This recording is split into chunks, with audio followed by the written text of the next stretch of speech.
各位弟兄姐妹，大家早安，大家平安。愿主的恩典与我们同在。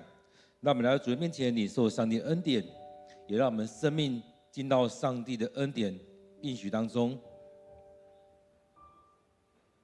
让我们生命里面有上帝的同在。上帝说：“我是圣洁的，你们也要成为圣洁。”让我们生命里面不断的领受上帝的恩典与膏抹。让我们生命当中不断的有上帝的同在与赐福。我们一起用这首诗歌一起来敬拜上帝，也来预备我们的心，领受上帝的话语。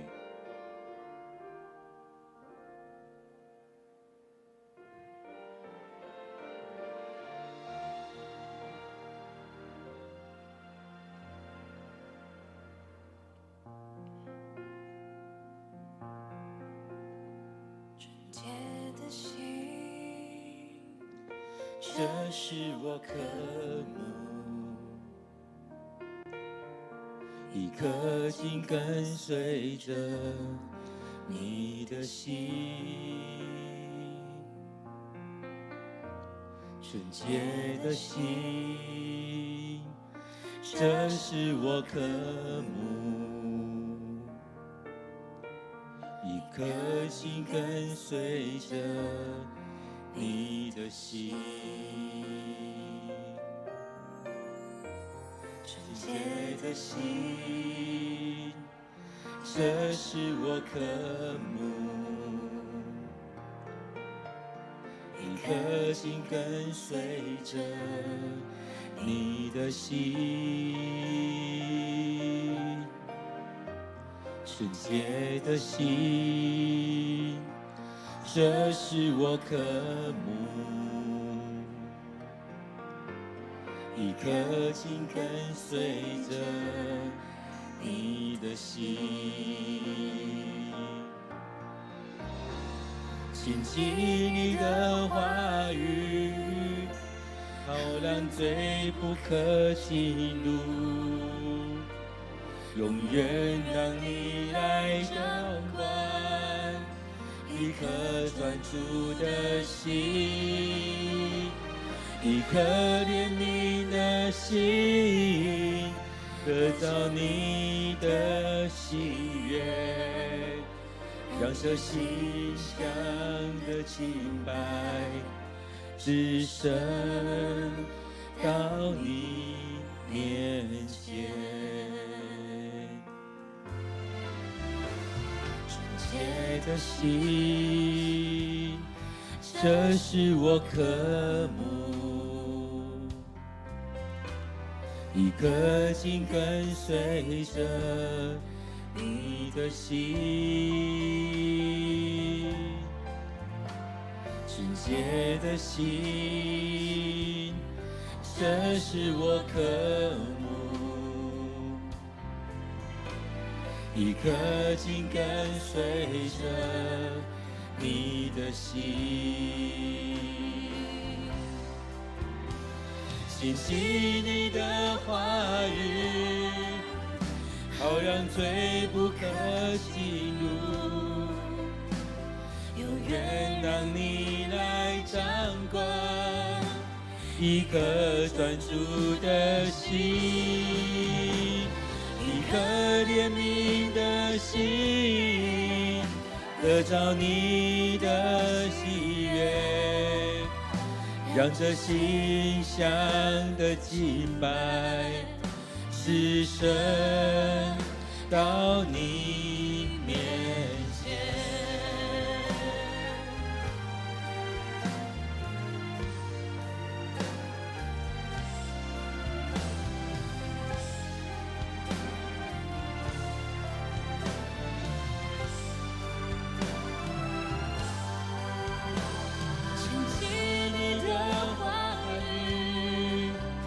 好让罪不可进入，永远让你来掌管。一颗专注的心，一颗怜悯的心，得着你的喜悦，让这馨香的敬拜只身到你面前，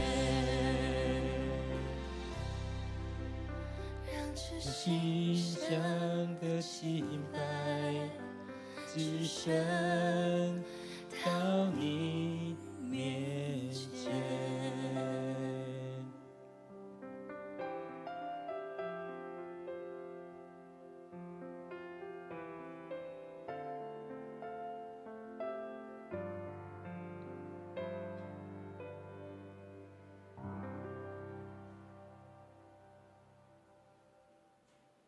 主，我们感谢你的呼召我们，你怜悯我们，你拣选了我们，让我们来到你面前来敬拜你。主，因着你的圣洁，让我们看见我们的缺乏；因着你的圣洁，也让我们能够学习你，领受你的恩典，也进到这圣洁之中。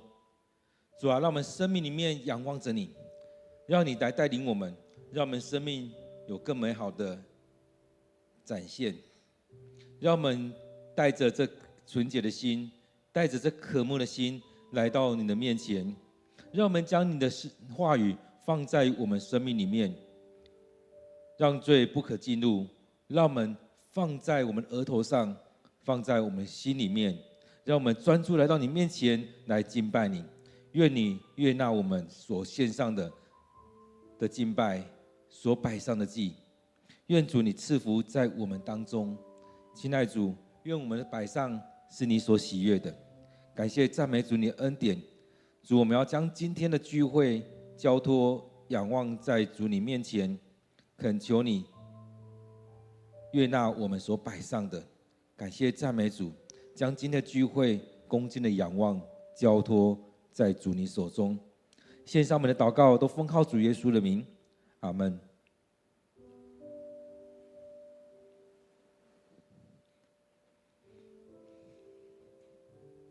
大家平安。今天7月5日，我们要一起来读的经文在以利王记下第7章第11节到第20节。列王记下第7章第11节到第20节。让我们一起来读今天的经文，一起来领受今天的经文。守卫宣布了这消息，并且把消息传到王宫。当时还是晚上，但是王起床对他的臣仆说：“我告诉你们叙利亚人的阴谋，他们知道我们这里闹饥荒，所以故意离开营地，埋伏在田野。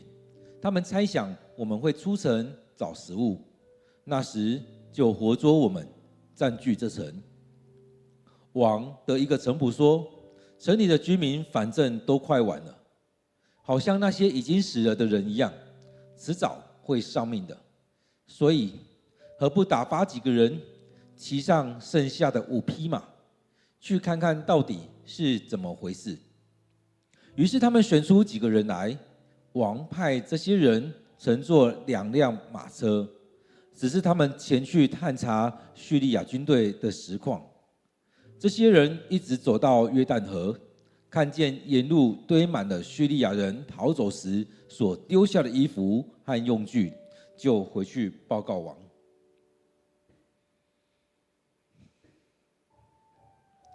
撒玛利亚的居民急忙出城，掠夺叙利亚人的营地。这时，正如上主说过的，3公斤最好的小麦或6公斤大麦，只卖1块银子。以色列王派侍从到城门口指挥，却被来往的人群踩死在那里，正如以利沙在王去看他时所预言的。以利沙曾经告诉王，明天这时候在撒玛利亚1块银子可买3公斤最好的小麦或6公斤大麦。王的侍从说：“那是不可能的，即使上主打开天上的窗户降下五谷，也不可能。”以利沙回答他：“你一定会亲眼看见这事发生，但是你什么也吃不到。”这话果然应验，他被城门口来往的人群踩死了。我们今天的经文在列王志下，在列王记下第7章第11节到第20节。让我们再用一些时间来读今天的经文，来默想，来领受今天的经文。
大家平安。在今天经文当中，当我们这样读的时候，有没有看到哇，这样事情一直在发生？所以在这许多事情当中，可以看见上帝的能力在当中。我们这段时间也一直在讲以利沙，其实好像我们一直在说不要高举人，不要高举人。但是很多时候你会发现，当我们在讲以利沙的时候，那时候人几乎是把以利沙等同于上帝。其实早期的人在以色列人当中，他们不太会用神这个字，他们不太会用耶和华或雅卫这个字，他们用上主或用其他来替代。所以当中我们看到在这里面所发生的事情，这里面所发生的其实是在带出来在当中上帝的作为。所以在这里面我们可以看到以利沙他所领受的是上帝的大能，在他生命里面，不是他的能力多好，不是他多厉害，而是上帝的能力与他同在。所以我们要抓住这样的概念，抓住这样的想法，抓住这样的精神，在教会里面的服事都不是谁多厉害。很多时候我们都会觉得谁很厉害，甚至在当中这样讲到后来，我们常常是一个骄傲的，因为在比的时候谁厉害，也在讲到说我是厉害的人，我蛮有能力。但是在以利亚身上，在以利沙身上，我们所看见的一直是上帝的大能充满在当中，一直不是在高举谁多厉害。当我们看到以利亚的时候，会发现以利亚生命有很多问题，但以利沙呢，其实都一样。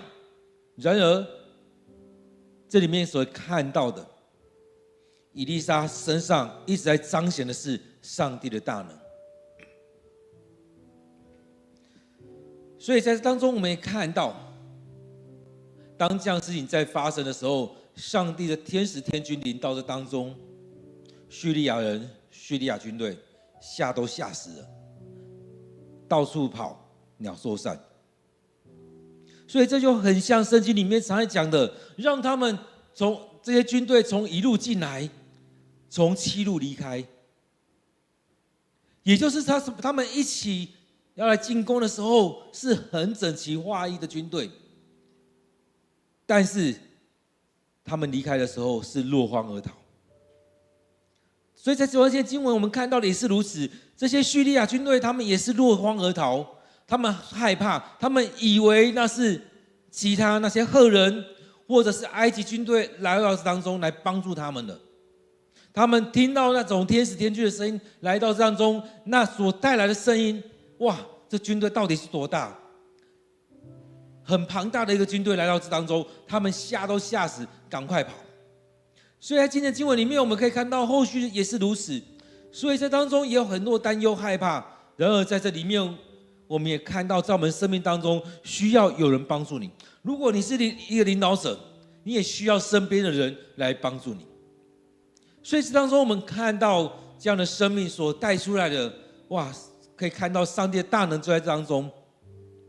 前面讲到说，那4个患有麻风病的人，他们将在收刮那些东西的时候，发现不对，我们不该这样做而已，我们需要把这样的消息带回到撒玛利亚去跟王讲。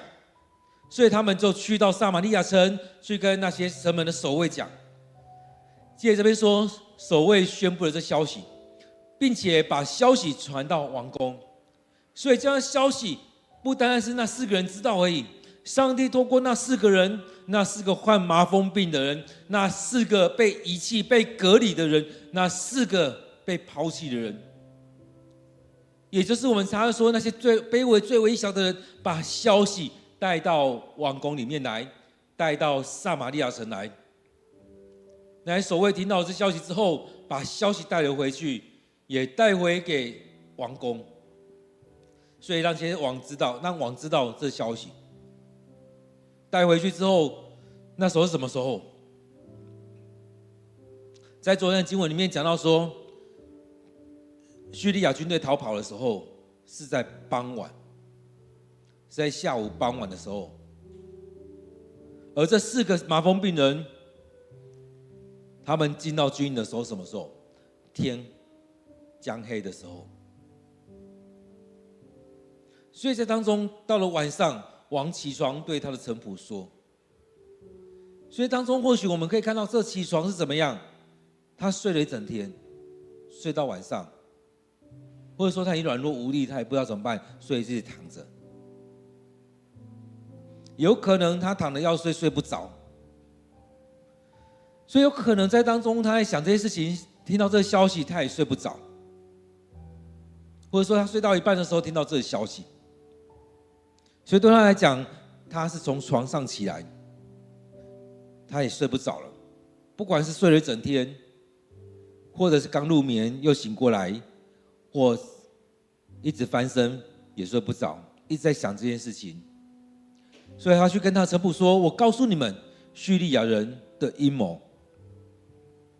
所以这当中他也很担心这是叙利亚人的阴谋，他担心派去的话是不是我们整个国家就没了，他也担心我们没有东西吃，那怎么办？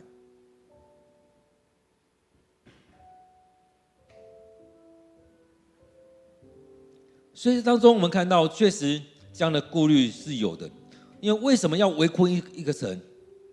就是让他们里面的东西都吃完之后，就像叙利亚去围困撒玛利亚城一样。当他们把这个城围起来，当他们这样围起来之后，接着他们没有东西吃，那怎么办？没有东西吃，那怎么办？可能就在那边饿死，或者是开城让叙利亚人进来。有时候为了填饱肚子，只好投降了。所以这也是一种策略。所以当中这个王他就对他的臣仆说：“我告诉你们叙利亚人的阴谋，他们知道我们在这里闹饥荒，所以故意离开营地。这也是一种诱捕的方式，就像我们在抓老鼠一样。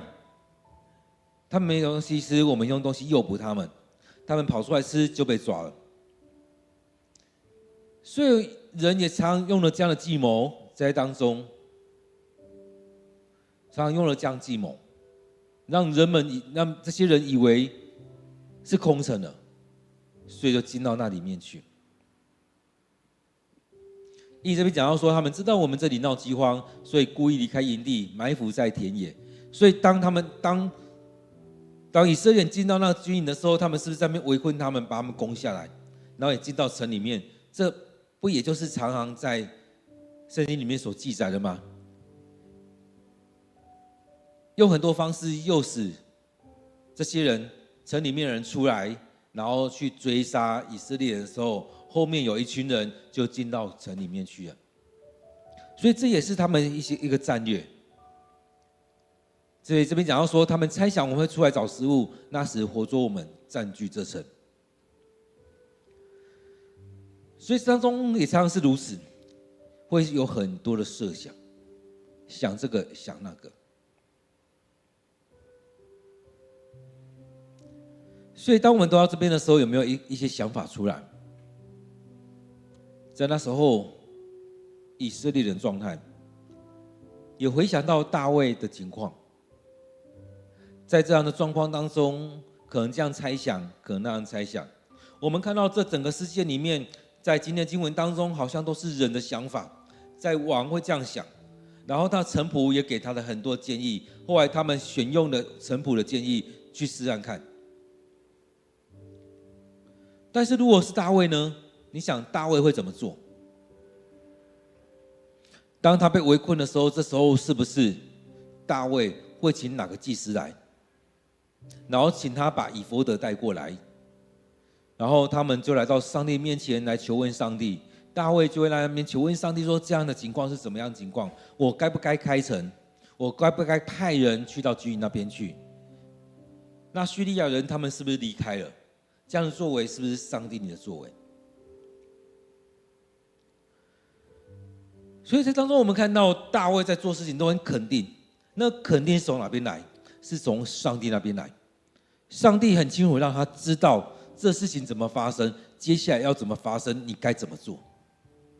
而这个王他在做这些事情的时候，他很不确定当我派去的时候会怎么样，所以他有很多的担忧。各位弟兄姐妹，当我们在服事的时候，是不是也是如此？我们有很多担忧，因为我们不知道接下来怎么做。当我们在做许多事情的时候，会觉得心里很没有平安。为什么很没有平安？因为我们害怕接下来会发生什么事情，是不是我们预料之外的？但是有没有发现，有一些人他做事很肯定，因为他持续把这些事情带到上帝面前来，把这些事情放在祷告当中。当这样祷告不是祷告一次两次，而是持续的为这些事情祷告。当在这样的祷告过程当中，给他心里很平安，甚至在当中领受上帝的话语，让他明白这样的作为是上帝要赐福在他当中的。所以在你的生命里面，期望是什么样的生命？是很不确定，然后事后回来诠释啊，这就是上帝要惩罚我们，或者说你看，这就是上帝要祝福我们。事后来诠释这一些，或者是你在生命当中，先将你的生命交在上帝的手中，先将这许多的决定交在上帝的面前，仰望上帝的同在。不是一直在猜测，可能是这样，可能是那样，不是一直在当中揣测上帝的心意，而是在当中把所有事情带到上帝面前来，清楚的明白上帝要我们怎么做。所以我们看到前面那一节讲到王睡不着，这边讲到说王的一个臣仆对他说，城里面的居民都已经快完蛋了，所以不管你开门去进到那个军营，被抓了被杀了，完蛋了，或者说你继续关在这边，继续关个1个礼拜2个礼拜，一样完蛋了。所以都一样啊，结局都一样。你所担忧的开门出去是那样，你自己关在城里面也是那样。那要不要换个方式？差遣几个人去那边看看，去了解那边的状况。我们看到这边讲到说，剩下的5匹马，有可能其他的马都已经杀死，烤来吃了，成为他们的食物。因为缺乏食物，所以只能这样子。甚至我们看到怎么缺，昨天经文讲到说，2个妇女她们缺到一个程度，所以只好讨论说先吃谁的孩子，所以已经缺到一个程度，所以这边讲到说只剩下那5匹马，所以他说何不差遣几个人骑上那5匹马，去了解一下那边的状况。我想这也是个折中，去或不去都死，去或不去都是一个很大的抉择。那何不差遣几个人先去看一下，先去了解一下，先差遣几个探子去那边看看到底怎么回事。所以我们看到他们选出了几个人，王派这些人乘坐2辆马车，让他们去到叙利亚军队那边去看看那边状况。真的他们就这样差遣了。有时候我们也需要有人去了解一下当地的状况，那边的状况。当他们去了解的时候才会知道。所以这边讲到说，这些人一路走到约旦河，看见沿路堆满了叙利亚人逃走时所丢下的衣服和用具，就回去报告王。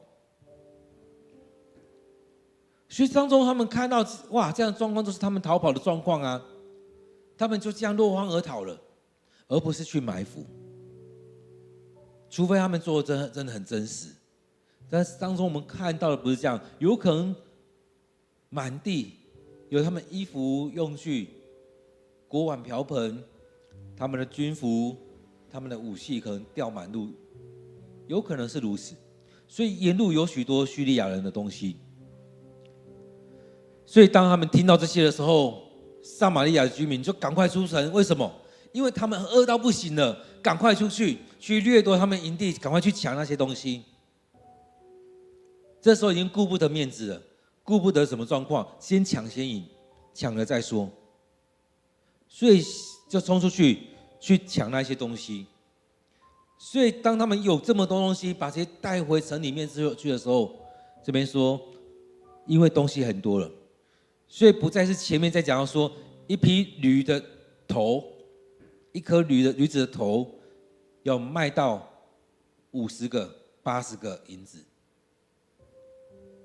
这边讲到说3公斤最好的小麦或6公斤大麦只卖1块银子，哇，这样差也很大。前面想要说一把葱就要卖到5块银子的，这边就可以买到那么多东西，整个物价掉下来了，因为充足了。当他们把叙利亚军队的东西搬回到城里面的时候，物资就充足了，所以整个物价就回来了。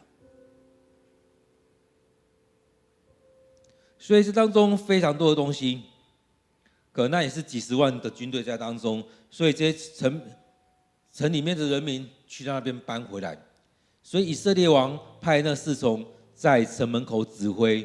那个时候虽然不是兵荒马乱，大概也差不多。很多人冲出去，然后回来的时候，因为要赶快回来煮东西给家里面这些饿着的人吃，所以来往的人很多。这边讲到说，那个侍从在那边指挥，却被人撞倒，踩死了。这样情况，就很像之前我们在看早期的新闻，在那个奔牛节，或者是嘉年华会，或者是前几年在韩国梨泰院，在许多地方很多人潮聚集的时候，突然间发生一些事情，大家惊慌，大家要逃跑，在跑的过程当中互相的踩踏，在那过程当中也踩死了不少人。所以这边也是一样，所以在那些经文当中讲到那踩踏，可能你走的过程当中被踩到脚，你跌倒了；被推挤，你跌倒了。在这种方式，你可能不知道怎么办，跌倒了。在跌倒之后，后面的人继续挤过来，人就那样踩过去，就踩死了。这边也类似如此，大家在那边很忙碌，这边的人要出去，那边的人要过去，人来人往的过程当中，可能就被撞，可能就被踩死在那边。虽然很强壮，但是经不起那么多人的踩踏。所以这样的踩踏过程当中，这边讲到说，正如以利沙在王去看他时所预言的。当以利沙讲这些的时候，那个侍从根本不信他所说的。18节这边重新再讲一次，以利沙曾经告诉王，明天这时候在撒玛利亚1块银子可以买3公斤最好的小麦，或6公斤的大麦。所以在这样情况当中，他已经预言了接下来情况会好转，但是王也不相信，那个侍从也不相信。当他这样讲的时候，他们并不相信事情会这样发生，他们也看不懂这边在讲什么。所以这个侍从也摆明了很清楚，还表明了不可能。所以这边讲到说，王的侍从说那是不可能的，即使上主打开天上的窗户降下五谷，也不可能。所以当中有没有可能，就像我们就像这个侍从一样，我们并不相信上帝的作为，我们并不相信上帝的作为要在当中来彰显出来，我们并不相信上帝要赐福在当中，我们也不相信会有玛拿降下来。所以那侍从说那是不可能的，怎么可能打开天上的窗户降下五谷？这样的话语也否定了之前摩西带以色列人出埃及，上帝让玛拿从天上降下来。所以这也可以看到以色列这个国家已经被这许多的王带坏了，他们已经不相信上帝的作为，已经不相信过去上帝透过摩西，透过这许多人所做的事情。所以这当中他们的宗教信仰已经从一罗波安已经断裂了，他们已经去拜其他的那些神，甚至去拜那些金牛。所以这边讲到说不可能。各位弟兄姐妹，在当中你相信上帝的作为吗？相信上帝要赐下能力，上帝要赐下这许多的恩典吗？在我们生命当中，我们常常是如此，面对到这许多的事情，我们都不相信。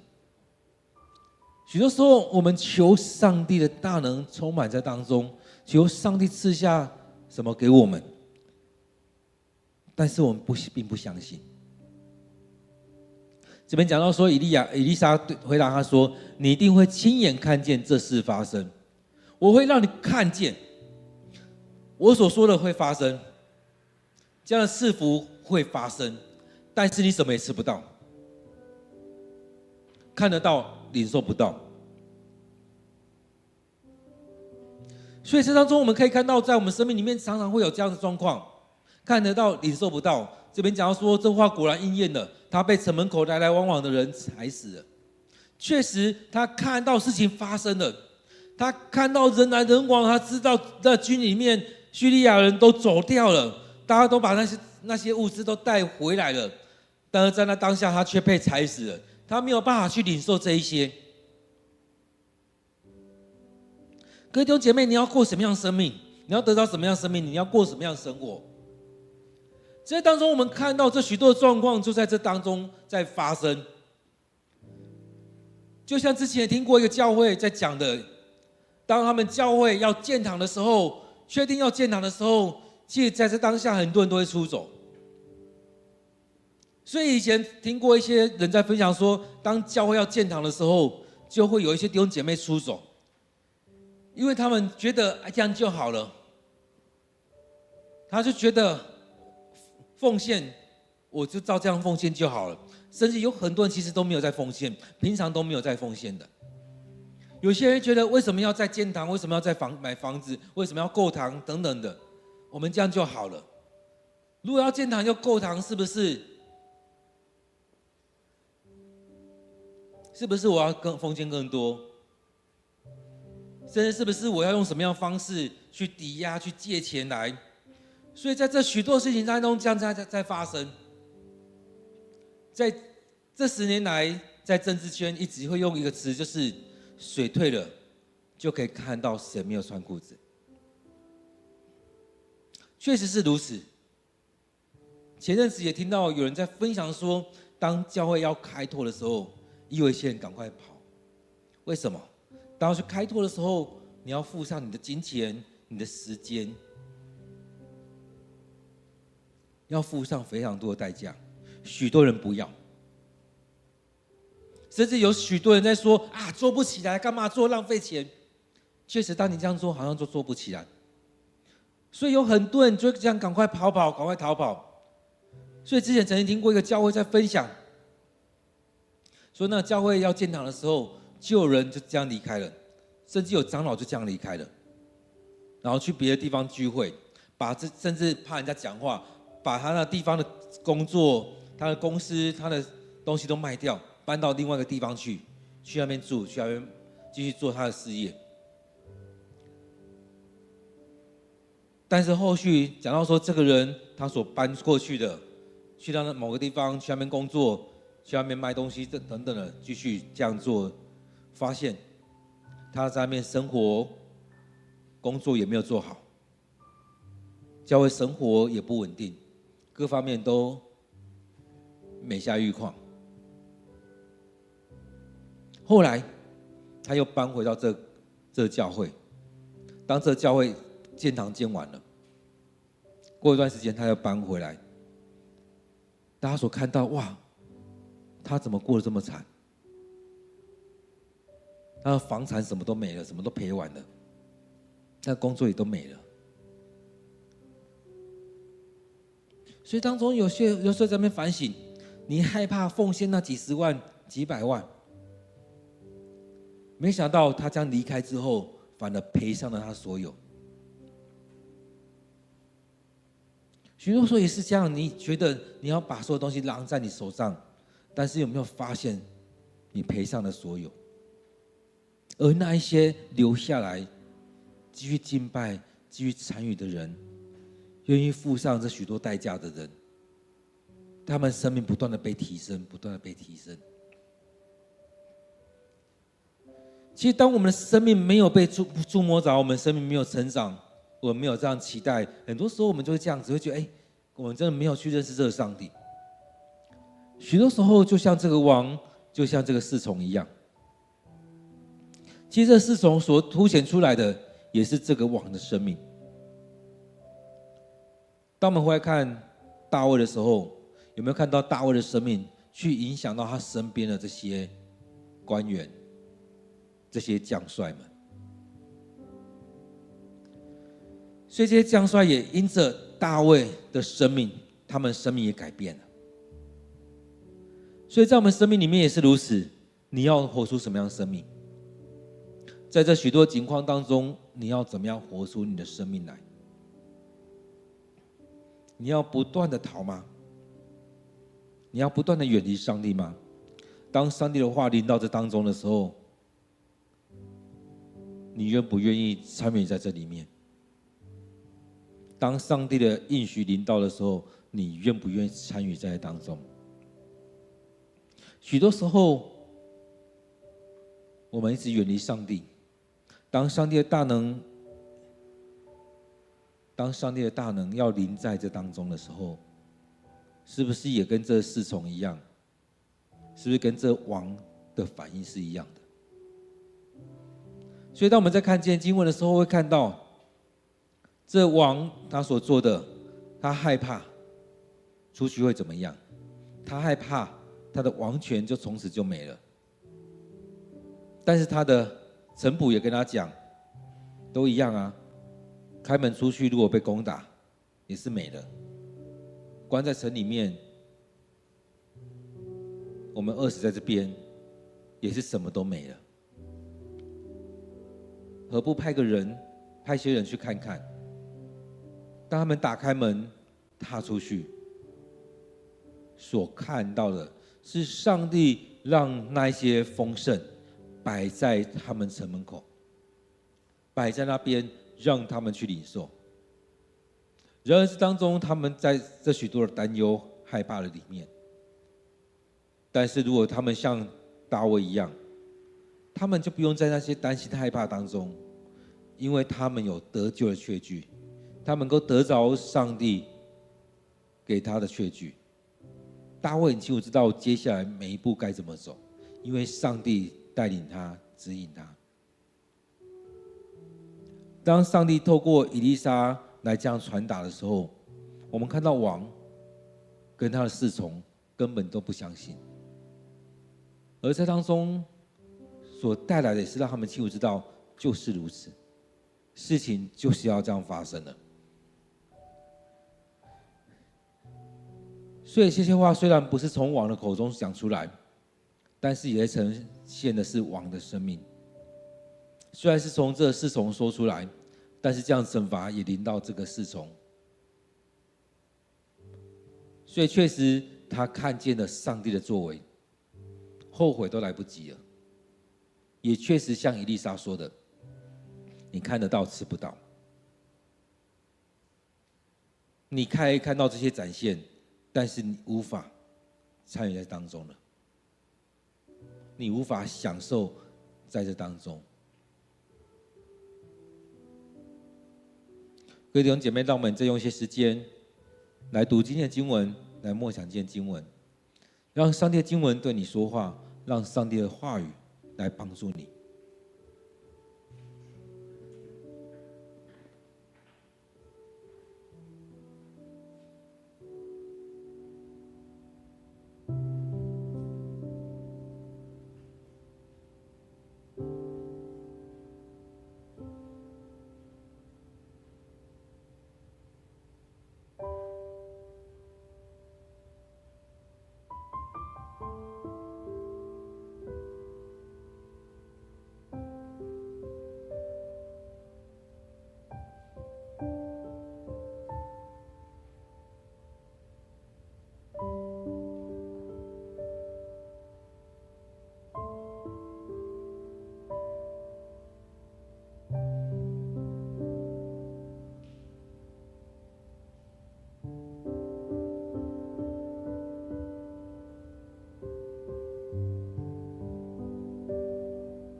主，我们感谢你，当我们来到你面前，让我们真实的来跟随你。主，在这许多时刻，我们常常忽略了来到你面前，我们常常看见自己，而不是看见你。在这许多时刻，我们常常以自己的生命、自己的想法为主，而不是让你来带领我们。亲爱的主，恳求你帮助我们，让我们在生命当中有你的同在，让我们可以先回到你面前来敬拜你，享受与你同在的时刻。让我们在面对许多事情的时候，我们第一时刻先来到你面前，将这些摆在主你手中。现在主，恳求你在我们生命里面带领我们。当我们缺乏的时候，让我们去经历这个丰盛的上帝，让我们不在那缺乏当中，让我们不在那害怕当中。现在主，恳求你带领我们，让我们愿意降服在主你的面前。现在主，恳求你在我们生命当中来掌权，让我们不害怕这些，而是单单的领受你的话语，领受你的心意，也让我们不会说出那些狂妄的话，而是愿意降服在你面前。亲爱的主，恳求你带领我们，让我们生命有你的同在。亲爱的主，我们要将今天的聚会恭敬的仰望在主你手中，愿主你悦纳我们的领受，我们所摆上的，感谢赞美主。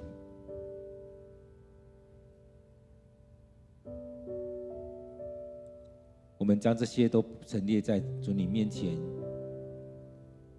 献上我们祷告，都奉靠主耶稣的名，阿们。